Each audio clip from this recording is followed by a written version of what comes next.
So this is the step through drill, and here's why you can't do it.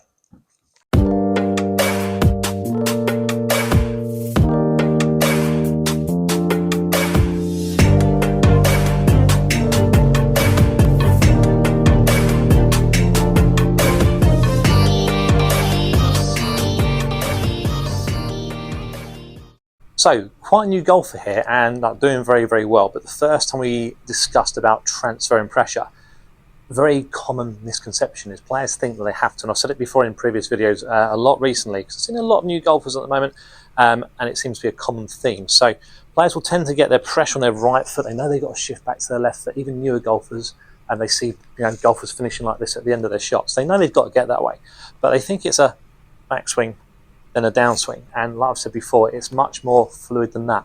The transition to your front foot starts a lot earlier in the swing, so while you're completing your backswing, you should be starting to get onto that front foot. It's not a weird concept, it's nothing new. If I'm going to throw a punch, I'm going to step before the arms start moving, throw a golf ball, hit a tennis shot. It's quite a normal movement, but in golf, maybe other technical things that could be in their head going on, players tend to find it easier to get to the top of the swing and then move, arguably an easier move.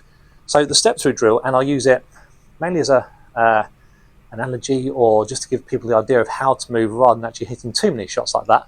But you'll see a lot of players, like you can see here in the video around me, will step way too late sometimes, and it's great fun to watch as a coach when players do this.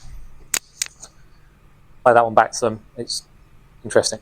So players not stepping at all, or step in way too late, really, really common. So we tend to get, like you see on the first one, backswing almost completed, and then everything's together on the way down.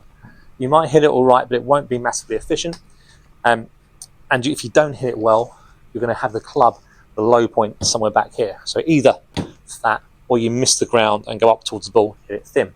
So if you need to get some pressure onto the front foot, there's a good way of understanding when to move at least. So record yourself face on. If you're a sporty person and you want to throw a ball, see when you would have stepped to throw it.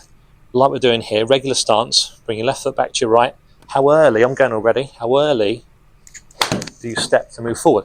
If you are doing this, I would always suggest, if you get a stick up by your front foot, just so you don't overstep, we see a lot of that. Then at some point, depending on what level of golf you're at, you have to worry about when to rotate, when to use the ground and stand up. But the moment, if it's just a case of lateral movement going left and right and when to move, regular setup, left foot back to your right, start your swing, and how early do you step, or how late do you step into that left side?